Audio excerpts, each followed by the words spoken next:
Hey everybody, welcome to another midweek conversation where we talk about this past Sunday's message. This week we didn't have any follow-up readings. It was Easter Sunday, but sometimes those come into the conversation as well, or any follow-up questions that people may have. But so like I just said, Easter Sunday, we were looking at the resurrection, the apologetics of the resurrection, and got a lot of good feedback from that. Hopefully it was a good time for everybody. I always love engaging with, like I pointed out in the sermon when my friend was like, well, let's just think logically about this. I was like, please. Yeah. Well, let's do that. That'd be great. Yeah. So what you got? Well, taking all the information from the message, which we're not going to rehash here, but it really was apologetics of the resurrection. And I know sometimes apologetics can be really scary for people. So hopefully the sermon showed that apologetic information is not scary at all. It's actually pretty easy to take in, honestly. So taking that information, how do we actually use it, right? How would you use that in a one-on-one conversation with someone who really doubts the historicity of the resurrection? Sure. I would find out what are they, because if you're doubting the historicity of the resurrection, you have to explain what happened. Yeah. If you are, that's just how a hypothesis works, right? If here's the hypothesis, you disprove the null hypothesis. And so if the hypothesis is the resurrection happened, well, then you disprove the null hypothesis. Was the null hypothesis the resurrection didn't happen? Well, so then what did happen? Explain what did happen, right? Because what did happen is an empty tomb. And so you now have to give me the explanation of the empty tomb. Right. And so you can walk people through it with that. Frequently for a lot of people, it's going to come down to they doubt the historicity of the Bible. So you actually need to back up and establish the Bible as not just but I would argue with data, the most historically valid document we have. But that's what it'll look like. I don't think you'll ever wind up sitting down with someone and going through every single one like we did on Sunday. I think it'll more be theories. It'll more be, well, I've always heard this, or I've thought this, or I've wondered this. And so then you're more equipped to, okay, well, let's talk about that, right? Let's unravel that. Let's pull at that thread and see where it leads us.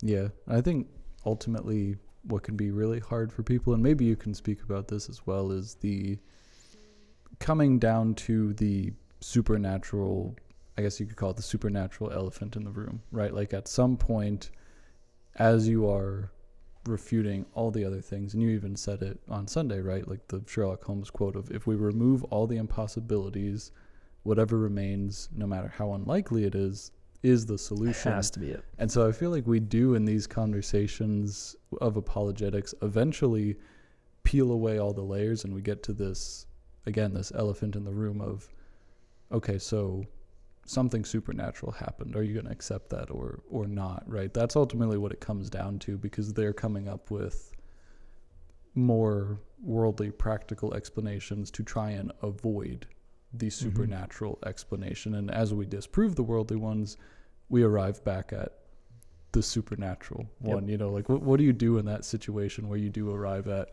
well, it's got to be this, but this is something you don't like to accept. You know?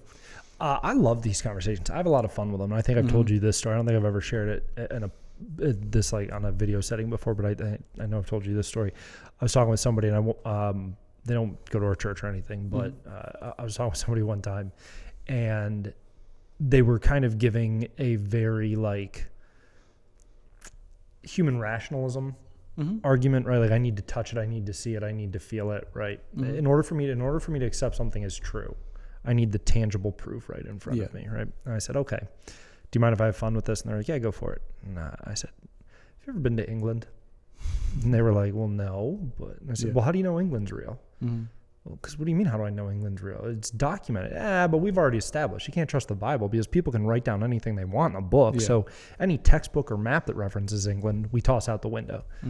Okay, well, people have been there and seen it. You've been there. They pointed at me. They were like, you've been there and seen it. And I was like, yeah, but you also said we can't take eyewitness accounts seriously because people can lie to further their own agenda. So again, if you have to tangibly touch something to believe it, you have no evidence and no reason to believe that England's a real place.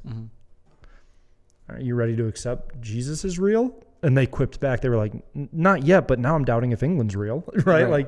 But so you can have fun with it. And honestly, I think these conversations get heated when we lose sight of the fact that we can enjoy the conversation, right? Mm-hmm. And you can sometimes use logic to really disarm someone if you do it with humor. Mm-hmm. And so that conversation continued. I said, okay, that was a silly example, right? But do you realize how many things you accept as true that you have no tangible proof of? Mm-hmm.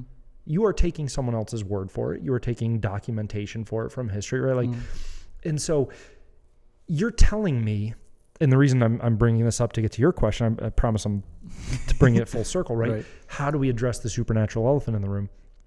Because people have no problem accepting improbable or unlikely explanations constantly, right? Like, we have no problem accepting things that other people have told us are true. Even when they seem unlikely. Even when they seem unlikely. We have no problem. I mean, my goodness, have you ever physically seen an airplane? If you've ever physically seen an airplane, you're like, yeah, there's no way this massive hunk of metal is getting up in the air, right? Like, an airplane is unbelievably unlikely looking. Well, but you have to understand physics and the drag coefficient and right? Like, and thrust and propulsion and all that. Yeah. Okay, well, I'm taking your word for it. I mean, right? Are you an aerodynamic engineer, like an aeronautics engineer? Every time you get on a plane, you're taking some engineer's word for it that you're not going to die. Like, this is going to work, right? And so I use humor and I use common everyday things to show that the supernatural really isn't as unreachable as we want to pretend it is. There's tons of stuff that we accept on faith. There's tons of stuff that we accept on face value of, well, this was written in a document and people who have studied it say this is legit, so I'm going to accept it. And so I enjoy using everyday examples that are very, on some level, surfacey, to show the deeper truths. It actually, let's tie it back to the 1 Timothy series. It goes back to what we preached on 2 weeks ago, right? Where Paul makes such a big deal out of food because you see God make such a big deal out of food because even though food is a very tangible, shallow, materialistic thing, it's revealing the deeper spiritual truth in the underlying heart. In the same way, in the conversation of apologetics, when you get to that supernatural elephant in the room, I have no problem using seemingly lighthearted examples to reveal deeper truths. And that way you can turn it into, it's a fun conversation. I'm not mad at you. I'm not scornful of you. I'm not condemning you. Like, I'm enjoying engaging in this because I don't think it's intimidating or scary. I had a great conversation with somebody after church on Sunday. And they were talking about, because this isn't the first apologetics sermon we've done. Right. They were talking about how much they love them. And one of the things they've really been growing in personally is realizing, like, I don't have to be afraid of intellectual, rational questions because God created the intellect and or rationality. And so intellectual, rational questions are going to point back to an intellectual, rational God. And I was like, isn't that a great realization? Right? And they're like, so rather than this being something that used to be intimidating, now I'm realizing how much fun this is. And I think that's a really good place to be in for Christians. Yeah. I think ironically, as we talk about something like like, again, the phrase like the supernatural elephant in the room, as you just pointed out, it's ironic because our intellect in a lot of ways is supernatural. Yeah. Right? We don't need higher level thinking to survive in most cases, right? And so it is extra natural. It's outside of what would be naturally necessary in that moment for us to be able to engage in a debate on supernatural things happening. And so even in that way, you see the fact that this shouldn't be scary or anything like that. And honestly, we, like you said, we take things at face value or at someone else's understanding a lot. Constantly. I think what really comes down to it is not necessarily the supernatural being the issue, but more the context of the supernatural. I would say the context of the supernatural, or in a lot of cases, the ego of the person. We don't like not understanding something. Yeah. And we want to be, I don't need to be the smartest one in the room, but if the smartest person in the room leaves, I should be next. Yeah, right? I should be up there. So when you say to someone, when you get down to a place of like, okay, well, you look, at the end of the day, I'm never going to deny this. At the end of the day, there must remain an element of faith. There must remain an element of faith. Yeah. I mean, that's why is Thomas still well known outside of even Christian circles. Poor anybody named Thomas, right? Doubting Thomas. Because it's, okay, blessed are you who believes, but blessed are the people who didn't need to put their hand on it to believe, right? So I'm never going to minimize the beauty of faith and believing God. But I'm also not going to hesitate to point out that, like, you engage with supernatural beliefs all the time. There's tons of stuff that you're willing to accept without understanding. Why aren't you willing to accept this one? And I think this one gets back to, because this one truly requires me to change. I can accept, I flew on an airplane just last month, several times. I have no clue how it works. If everyone who understood how airplanes work was erased from the earth and it was like, Sam, you've got to figure out air travel. Otherwise, we're never again going to have it as humanity. I'd be like, guys, I've got really bad news for you. Like, we're done with air travel. I don't need to change anything in my lifestyle to jump on a plane. Yeah, to accept that planes work. Like, right. I don't even understand gravity. I don't know, right? Gravitational force, whatever. Right. I don't need to change anything in my lifestyle to accept gravity or Planck's constant or any of this stuff, right? Right. But Jesus, the Bible, God, if that's true, then I have to change in response to it. And that's what we don't like. That's what we really don't like. We don't like, well, if all this other stuff, I don't have to explain all this other stuff because I don't have to submit or yield to it in any way, shape, or form. Yeah, it doesn't affect me. It doesn't affect me. But if God is true, if Jesus is really Lord, if the Bible is really the be-all, end-all standard, well, now I need to either yield to it or accept that I am in rejection of it and will reap the consequences of that. And that's where the human ego jumps up. Yeah, and that's where the actual issue is coming in. That's where the actual issue and I comes think we see this a lot because you will talk to people and find that they believe in supernatural stuff, no problem. Even further into the supernatural than like stuff we don't understand. Like I had a coworker once, and I was talking to her about church, and she goes, "Well, I can't accept that God exists because there are so many evil spirits in the world."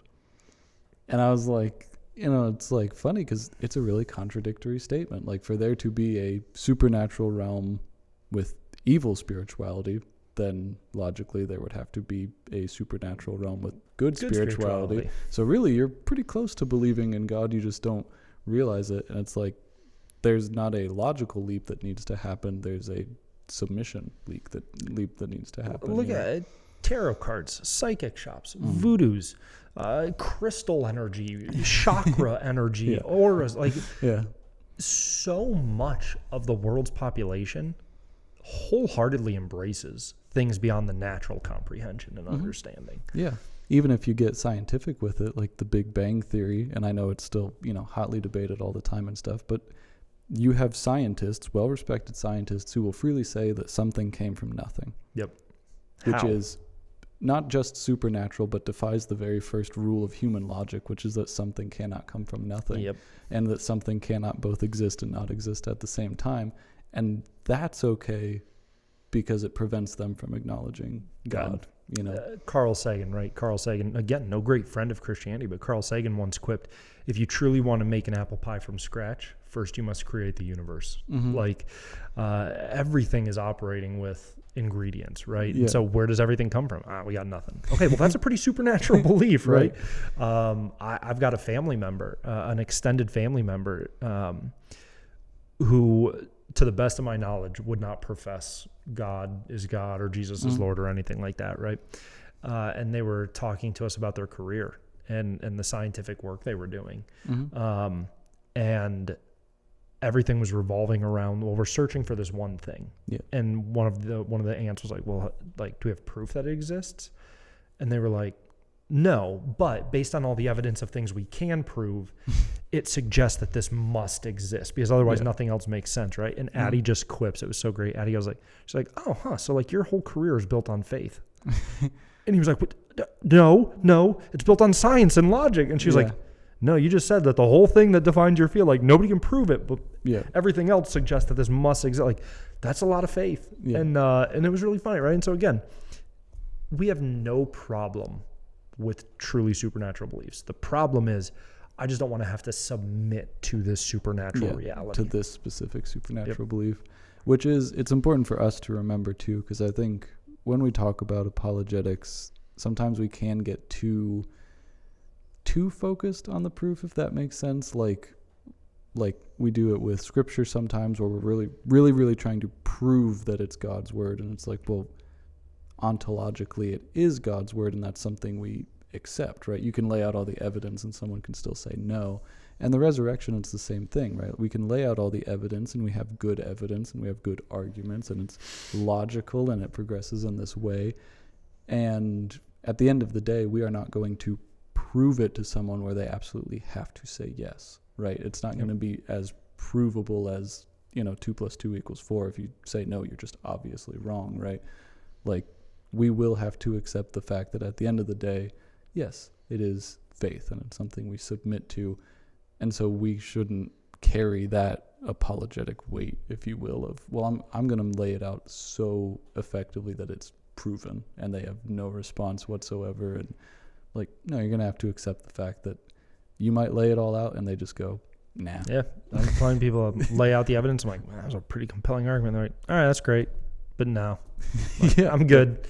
I was on a missions trip one time, and we were doing some street evangelism, and we talked to one guy, and I mean, he's asking all the right questions. It's like, I mean, you look around the world and something can't be right? Mm-hmm. Like, something's clearly broken. We're like, yeah, we would agree. Do you know what we would call it? We lay out sin to him. He's like, man, that makes a lot of sense. Yeah. Like, yeah.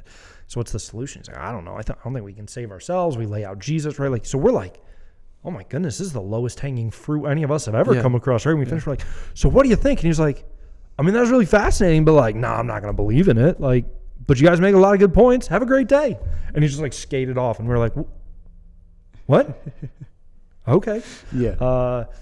So it's going to happen. Yeah. And that's where it's going to come back to. Now let's flip it, right? We've talked about the ego of people who won't submit to it, but there's also an ego, and we've talked about this in previous videos, so I'm not going to belabor this at all, but Right. Is there an ego of, well, I'm the one who's going to change their mind. I'm the one who's going to save them. I'm the one who's going to rescue them. Or is there a faith of, okay, I'm going to proclaim and declare and explain what the Bible say. Always be ready to give a defense, right?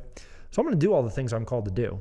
And at the end of the day, I know I don't have the power intrinsic within me to change anyone's heart or mind. Mm-hmm. Yeah, and I think that's the posture that we have to enter into it with, because otherwise we're going to be kind of trying to make it a A = B situation, where if I do this, then this has to happen. And that's not how evangelism always works.